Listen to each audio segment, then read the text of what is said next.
Welcome to the Yoga for the Creative Soul book club gathering today, continuing through our work of chapter 4, toward and away those obstacles of wanting or not wanting, liking and not liking.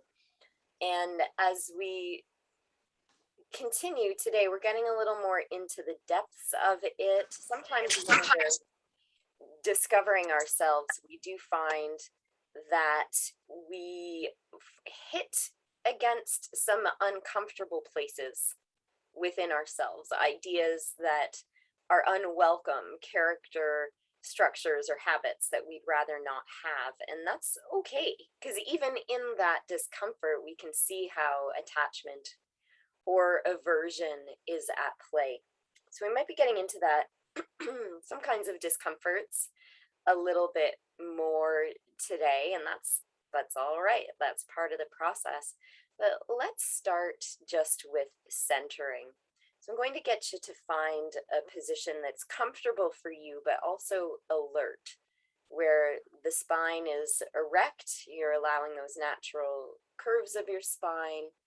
There's lots of space in the front of the body for the breathing apparatus, for those lungs to expand and contract in all directions as the inhales and as the exhales flow.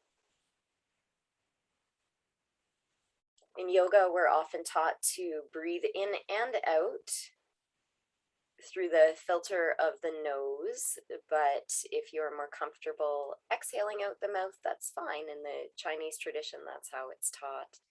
So we're just taking those smooth, sweeping inhales and imagining the breath at the nostrils, through the nasal passage, even through the sinuses, flowing through the brain, creating calm, and sweeping in through the nostrils, through the trachea, to the lungs, expanding in all directions. Feeling the breath through the nostrils, through the nasal passage, from the lungs and heart out to every cell of the body. Breathing, breathing. Centering, centering. So all you have to do right now is allow the inhales to happen.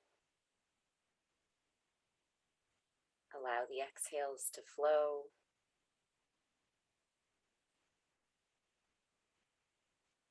Trusting the wisdom of the breath.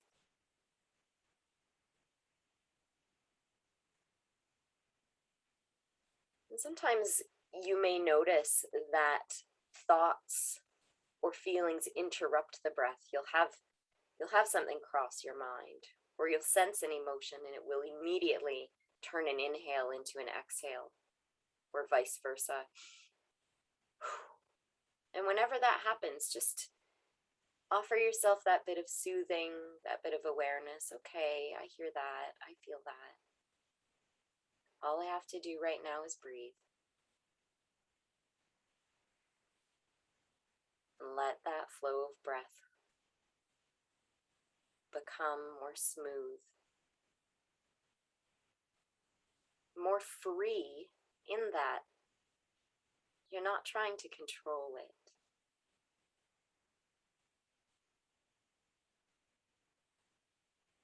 You have enough time and space to simply allow the flow.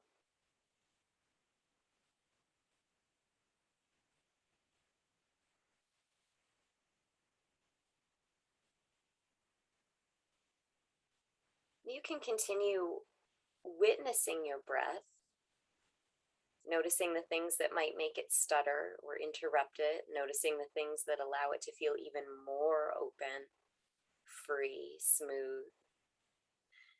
As I begin to talk about a very specific form of attachment or aversion, habit that really gets in our way sometimes, which is an addictive kind of habit. And we'll sometimes think about addictions as unhealthy attachments. because they hold on to us so tightly, or even we hold on to them so tightly. Often it seems like the former, like that analogy of the monkey on the back, it's the monkey clinging to you. You're trying to shake it off, right? And there are physiological addictions, there are psychological addictions, there are behavioral addictions. Much has been published on this in the scientific community. We're not getting into those distinctions today. If you want to go research that yourself, you can really get into something there, but we're speaking in a blanket fashion about addictions today. Anything that we feel compelled to do, anything that we're obsessed with, anything that's causing us harm, whether acknowledged or unacknowledged, that we're engaging in. And clinically, pardon me, clinically, addiction is often noted through tolerance and withdrawal. In other words, it takes more and more of the same for us to get the same effect. And when we're not engaging with that substance or behavior, there are effects, there are withdrawal effects. And again, those can be physical or psychological, emotional. So a lot of the time, addictions start as harmless, and then they progress into something that's really interfering with our quality of life. I'm just going to remind you, we started with a breath centering, to continue to let your breath be with you as you're listening, reflecting, learning here. If addiction is an unhealthy attachment, then it's something that we're keeping with us that we really don't want, or we know is causing us harm in some way. If addiction is an aversion, then although we may feel certain aversions towards ourselves or towards the substance or behavior of choice, but the purpose of addiction is to fill some kind of void within us. So the aversion there might be feelings that we don't want to feel, memories that we don't want to have, taking a clear look at our lives in ways that we don't want to have to. So aversion certainly is at play when addictive habits are with us. Because society is so, what the yogis would call rajasic, right? Overexcited, overactive, competitive, greedy, busy, then we're primed for addictions because we're not taught how to slow down in safe ways. We're not taught how to be with ourselves in quiet. There's always the quest for more. Attachment again, right? Or aversion to stillness. So as we work with these ideas a little bit, let's go into an expressive practice. And just in some way, whatever your expressive modality of choice is, depict yourself in your purest form. Some symbol of that purest form might be a color, might be the way you draw yourself, might be the way you dance through space, or the key that you start your singing in. And after depicting that pure sense of self, depict on one side the things that you may be avoiding, not wanting to experience, wishing were different, aversions. And on the other side, the things that you feel compulsed to have or to do, the things that might have their hooks in you a little bit more, the monkeys on the back, the attachments. So we're depicting the pure self, the aversions, and the attachments.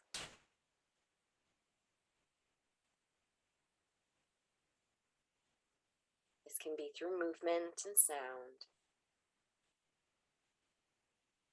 This can be in drawing, descriptive paragraphs or poetry, finger paints, puppet show, however you want to express these things. But we're letting the aversions and attachments be separate from the true self although in some way you may depict the ways that they are interacting with the you that you truly are. And I'm going to pause the recording. If you're watching the recording, you can pause here as well, and we'll pick back up in a few minutes.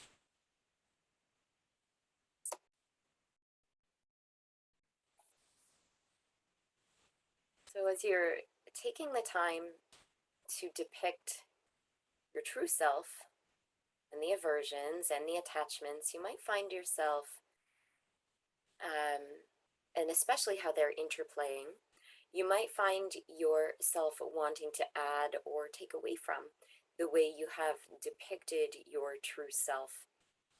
There's a quote about how perfection is found not by what we add, but what we remove, right? You already came to the world, your pure, perfect self.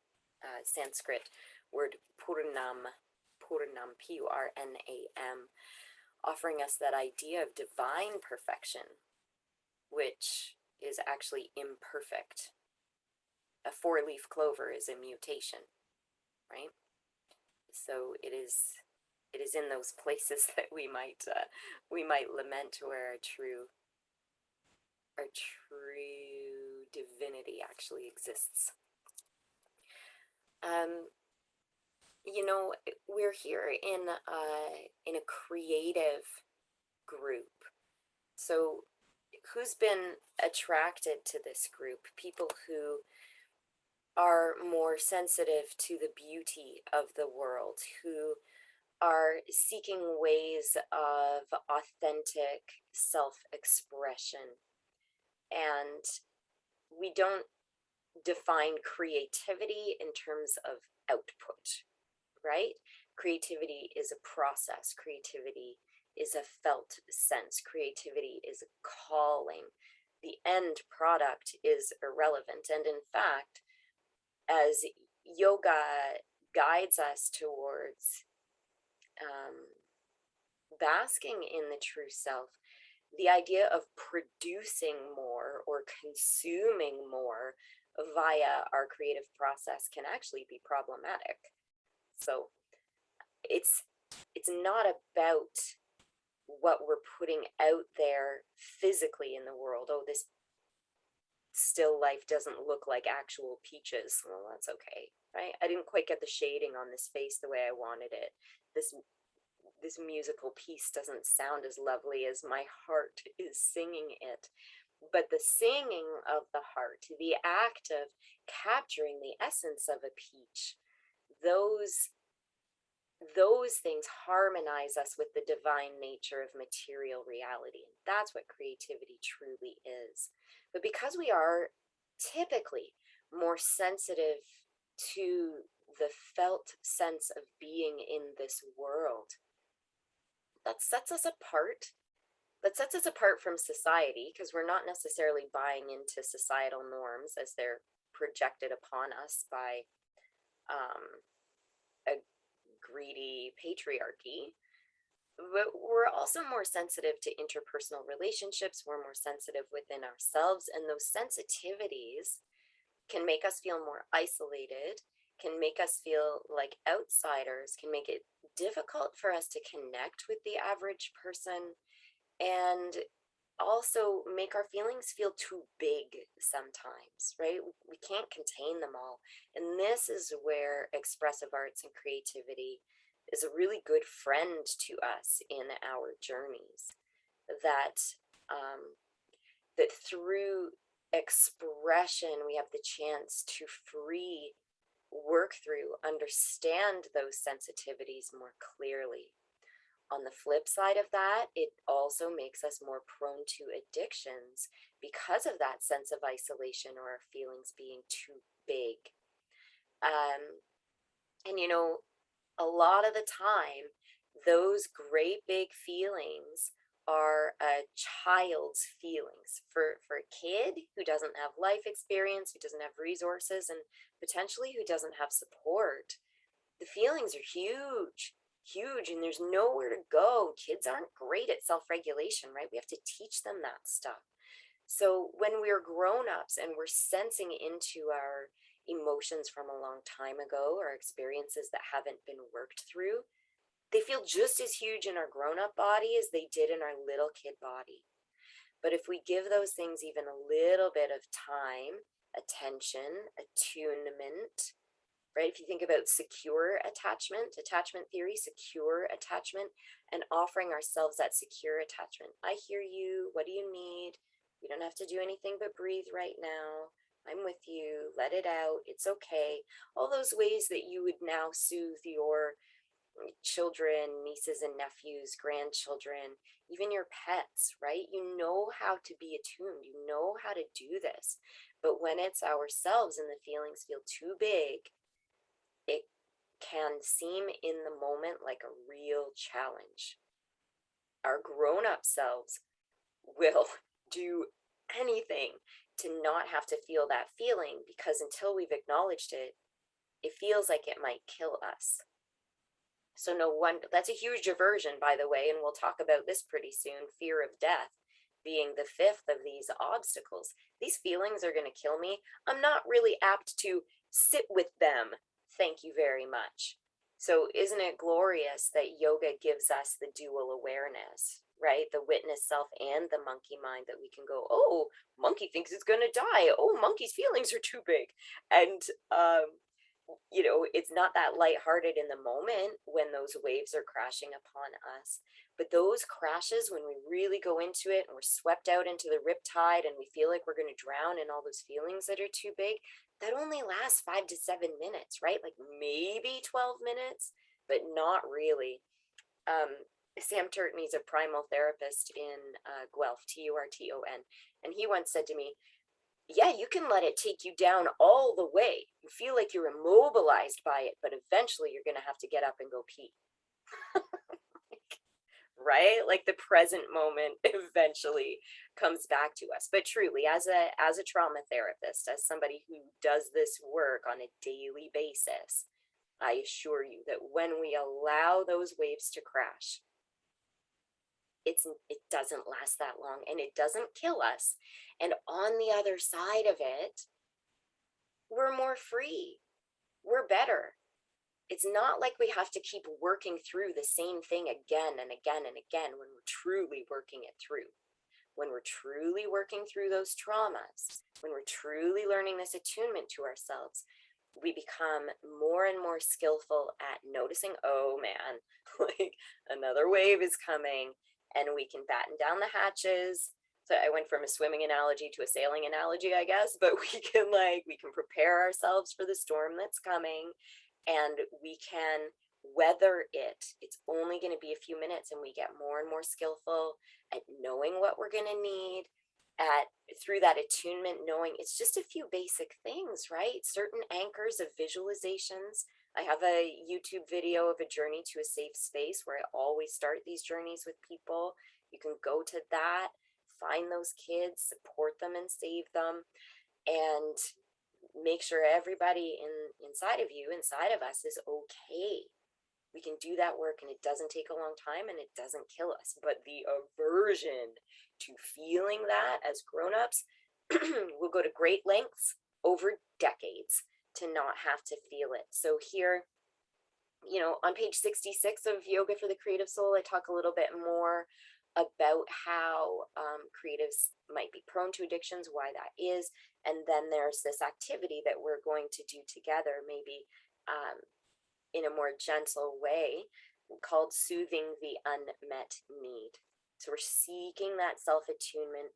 We're going in there and we're going to use our expressive arts and our yoga to support ourselves in allowing whatever that was that didn't get what it needed to get it now. And this is how recovery and healing happens. Recovery in the context of addiction, like we're talking about today, recovery in the context of the trauma that started this process in the first place. So some heavy talk right there, maybe. Let's go back to where we started today and just do a few centering breaths. Yeah. So you're not trying to make your breath do anything, but you're noticing, did it slow down? Did it get shallow? Did it start to shake, tremble, move like an elevator from floor to floor? And can you, again, give it more smoothness, more space?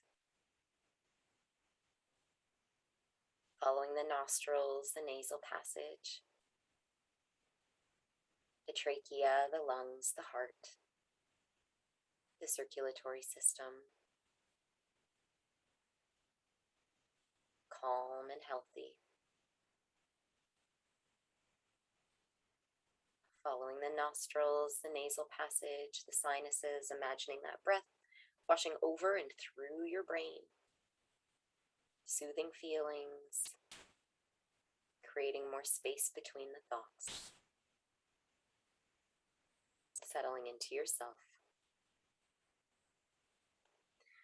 This activity for soothing the unmet need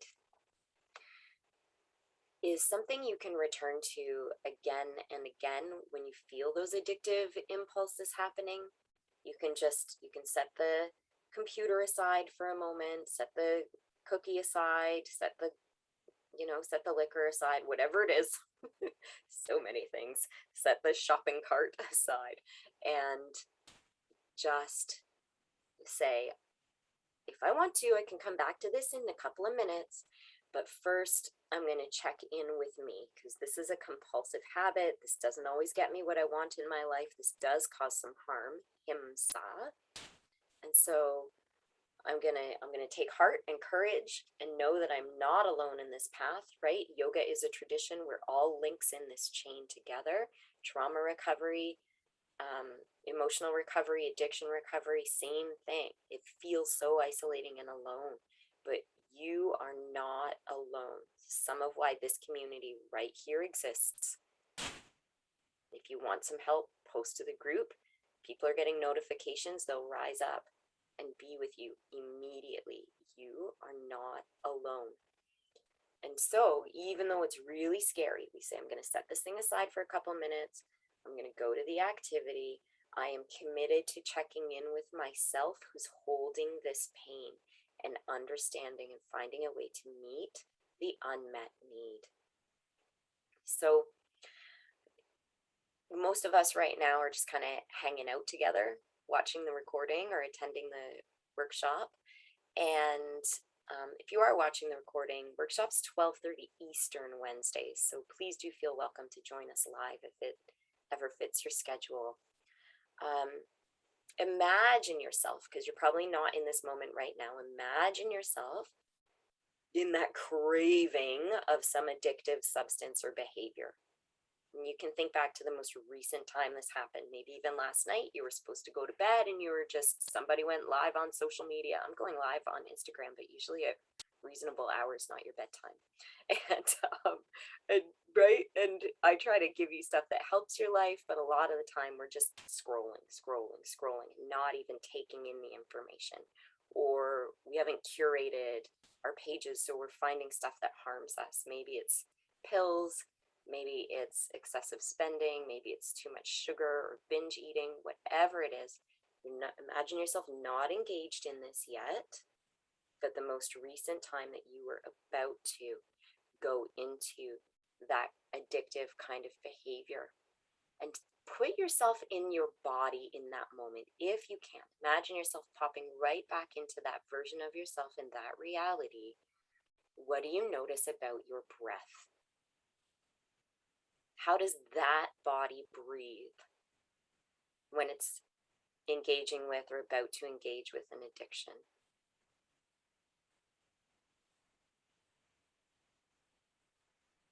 And you might be noticing the push-pull. I shouldn't be doing this, but I really want to. I don't know what else to do. You might notice that catches as the breath.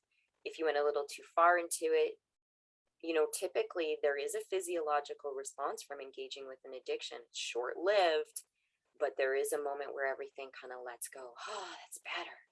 And temporarily it is. You're a smart person. You're not going to do something if it's not at least moderately effective. But we also know that effect is temporary, and in the long haul gets us farther away from who we want to be rather than closer. Perhaps your initial expression from today showed that a bit more. But as you're noticing right before engaging in addiction, the tension that might be with you, can you rewind that a little bit? Can you think back to like what was happening 10 minutes before that, or a half hour, or 4 hours? What kind of day did you have before that craving got really intense? And you might even be able to acknowledge the specific trigger, a certain email or thing that someone said to you, or a moment where you just felt so lonely. So mark that for yourself, note it. And it can be really interesting to note how far before the addictive crave did I get that trigger? Was it immediate cause and effect? I think very rarely it is, or maybe it plants the seed of the idea, oh man, I'm having cake for supper. That person was so mean to me.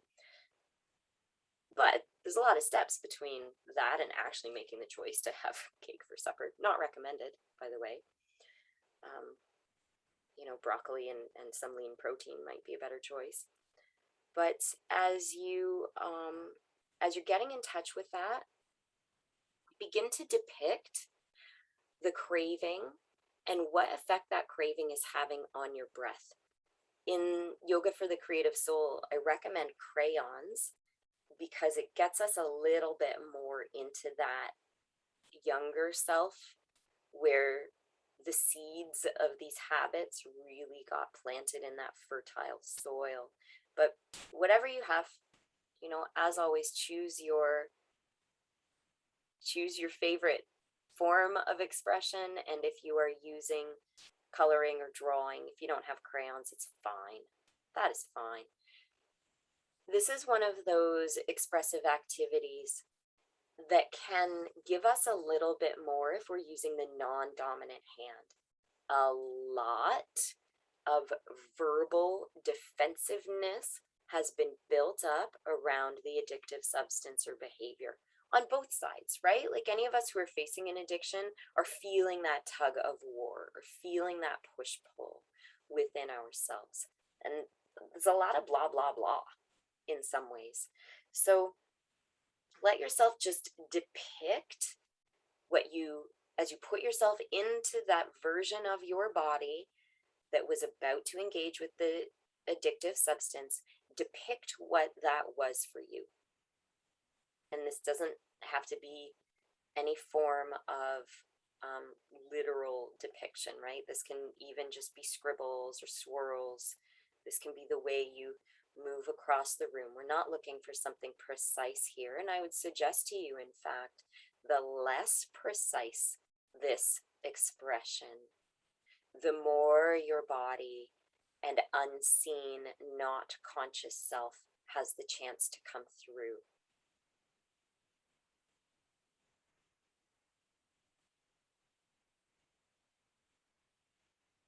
Stay with your breath as you offer yourself this expressive activity.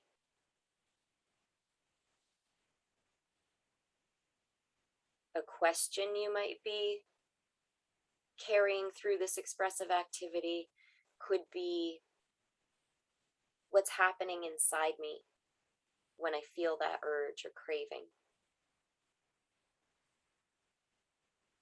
What effect is the pull of the addiction having on me?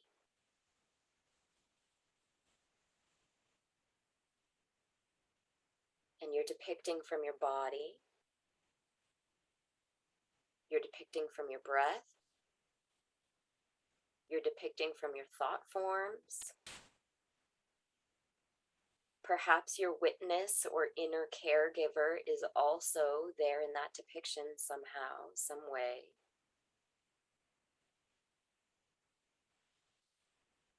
Let yourself be with yourself through all those layers of being: body, breath energy, monkey mind, witness, and even your soul self, your truest self. We're with you as you express this.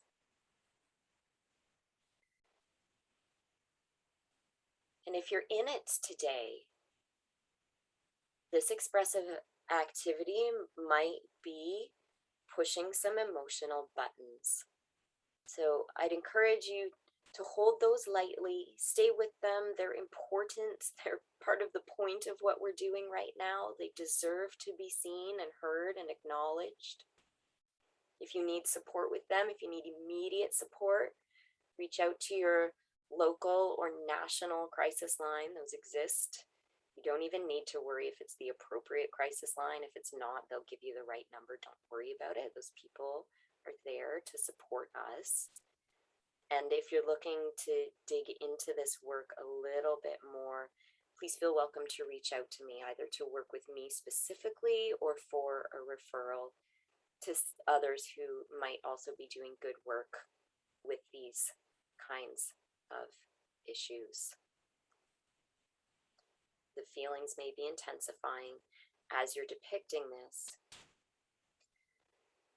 But what we're looking for, because our witness self, our true self also are with us, will let the witness and the true self stay curious about what is this part of me that's feeling these feelings really needing. Sometimes it's very challenging to answer that question for ourselves. If I knew what I needed, I wouldn't be drinking wine straight out of the bottle, right? Like we don't always know it's too much when it's in us. But that's, again, the beauty of the dual awareness, that the witness self can watch this at play and start to think, okay, but if I were with a 4-year-old who were feeling these things, what would I do? How would I respond to that little kid? If my pet were conveying some of this emotional state, how would I be responsive to my pet? And really, you can think of even seeing a kid who's lost in a supermarket. You know what to do. You know how to be responsive. The hardest place to give that attention and attunement is inwards. But our expressive journey opens those doors, makes it a little more easy for us to listen, because listening is its own skill, right? Self-attunement so that we can hear what's crying out within us. Expressive arts, yoga gives us the opportunity to listen and gives us the opportunity to respond from that attuned and secure, calm place. So now shift that expressive work and just start to use your language. So we're going to bring the language back, switch to your dominant hand. You can stick with whatever you've been depicting with, or you can move into a pen or a pencil or a marker instead. And what I'm asking you to do now is to write the words of attunement within, alongside, all around that depiction you just made. So what did these emotions need? What is this depiction calling out for? And you can even turn it sideways and upside down and have a look with the eyes of a caregiver at what was coming out of you. You know the feelings, you noticed your breath while this was happening. So if your breath was rapid and shallow, that's a clue that maybe you need calm. If you felt very lonely, that's a cue that maybe you need some self-touch. Perhaps it's reassurance. Perhaps it's connection. And although self-connection is different from connection with other humans, it's not that far off. It's not as far off as it feels when we're trapped in the monkey. When we're with our witness and our true self, remember your yoga philosophy, the true self is connected to all things. Everything is made up of the same subatomic particles. In that place, I am you. You are that tree. That tree is the squirrel that lives in it. We are connected, and that's a truth, a divine truth and a scientific truth. Kindness is maybe what is needed. Slowing down is maybe what is needed. Movement. And attuned movement, right? Not addictive movement, because some of you might have been playing through an addiction of over-exercise or certain ways of treating your body that didn't serve you, doesn't serve you. So we're not worried about getting this right. I'd suggest to you there's no real right or wrong with this. If we're seeking attunement, we're on the path of recovery, self-care, meeting the unmet need. So just find a few more words. I'm hoping you've been jotting down the words of what might be needed here. Acknowledgement, compassion, hugs, jumping jacks, right?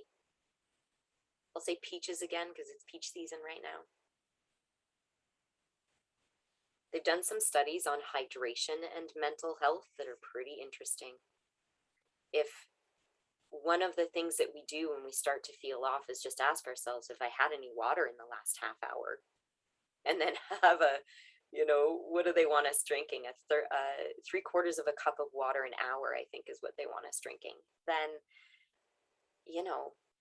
if the central nervous system realizes it's safe because it's hydrated enough, that can wipe a huge chunk of anxiety off the slate. Anxiety is a physiological condition, remember. We attach thoughts to it, and there are real life events at play, but our ability to face them and cope,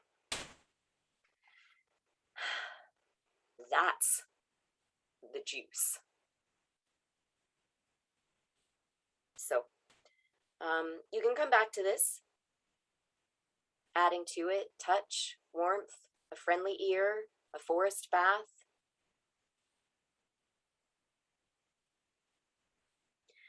And on a fresh sheet of paper, because we've shifted where we are in this activity, right? We went from what's my engagement with the addictive substance? What is that like? What happens to me when I'm in that push-pull, when I'm about to engage, or I don't know, when I feel like I need it? And then feel like I need it becomes I need something. And just identifying what those truer, more tender, authentic needs might be. On a fresh sheet of paper, depict yourself meeting those unmet needs. And if you want to go back to a similar practice that we've done before, then instead of depicting the true self, depict the very vulnerable self. Depict the self that is calling out for this need to be met. And all around that self, depict those needs landing or being offered, surrounding this version of yourself that's really feeling the struggle and the turmoil. Depict the attunement coming into play.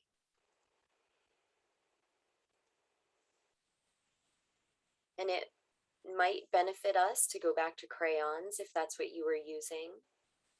I would suggest that you begin this expressive practice with your dominant hand, with that thinking, structured, highly verbal, grown-up self. But at some point during this depiction, I suggest you switch to the non-dominant hand. So maybe you're no longer writing words, if that's some of what your depiction turned into, was the words falling upon that depiction of your vulnerable self. It might now be more color and movement across the page with that slightly uncooperative, non-dominant hand. It's just not as skillful. It's doing its best. But the non-dominant hand tells different kinds of truths than the dominant hand does. And while you are depicting those unmet needs being met, while you are depicting this care and attention moving towards the part of yourself that holds these pains, that holds these needs that addictions are filling the void of, but not in healthy and long-term ways. Notice how your breath is. Notice how your breath is as you're depicting this attunement and soothing. Notice your energy. Notice the quality of the thoughts that pass through. I know this activity is really intense, but you have everything you need to carry forth, especially into this part of the practice where you really are giving yourself kindness, giving those more unseen, unheard places some attention, some genuine care and soothing. And as you are depicting those soothing actions or senses, you might slip back into actually changing the way your tender self is depicted on that page, or maybe going to a fresh page and continuing this activity, depicting the vulnerable self and offering that depiction all kinds of care, attention, support.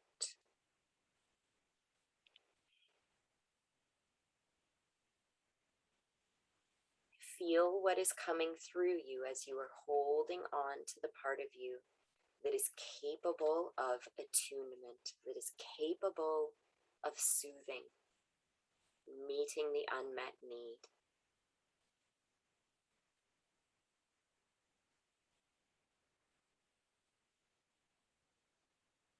And when you feel like it's enough, remember, you can dog ear page 66 in Yoga for the Creative Soul and come back to it many, many times. Let it be an alternative or at least a stopgap before you are involved in the addiction. This is a practice that is truly practice. Just once, I mean, unless you were raised in some pretty ideal circumstances and still have them, way to go. Enjoy your happy life.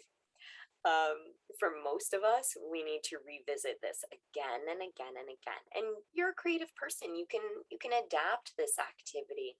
There's some optionals. There is an optional step that goes along with this activity, but I'm gonna take you towards the end of this activity and just have you gaze upon the expressive the expressive work that you just created, and look at that kindness coming through and feel yourself receiving it. So all you have to do is regard that expressive work, feel that tender part of yourself receiving all the color, the soothing, the kindness, the attunement that you just offered it. And very consciously now, elaborate your breath. Let your breath take up more space. And as the breath takes up more space, it is creating space for that goodness to flow through you. Yeah. So you're connecting with the part of yourself that is taking in the care. And I know for some of you watching this right now, this can be really, really intense. And that's okay. Some of what we're offering ourselves is safety. The recovery journey is so much about safety. I am safe. All is well. I believe in myself. I receive the goodness that is offered to me.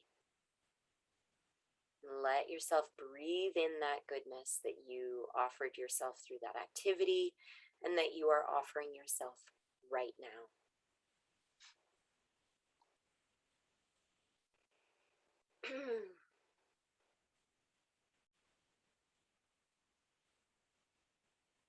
If there are any calls to action that you can think of arising from this activity, write them down. Program them into your device as a scheduled item. Post them on your fridge or the inside of your bathroom cabinet, somewhere where you can receive that regular reminder to take action in the direction of caring for those unmet needs within. And when we're truly living in harmony with all parts of ourselves across the timeline, more of that true self, authentic self, creative self, divine self takes up space inside of us. Even addiction recovery is part of our enlightenment journey.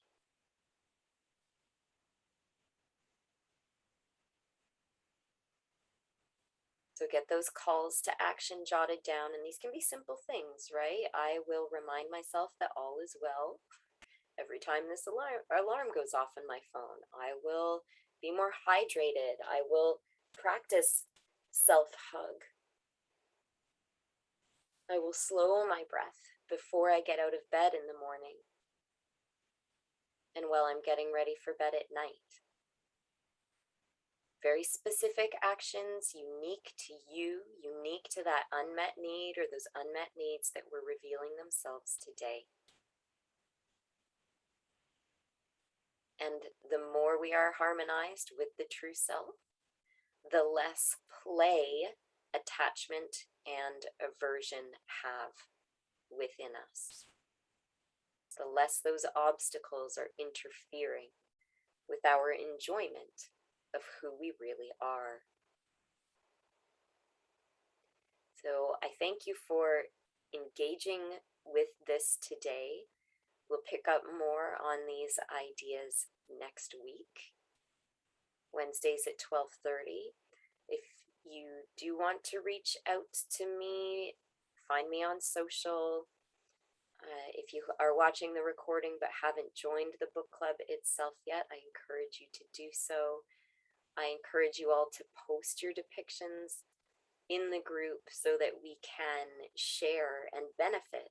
Sometimes it's such a blind spot with us that we actually miss important aspects of that attunement.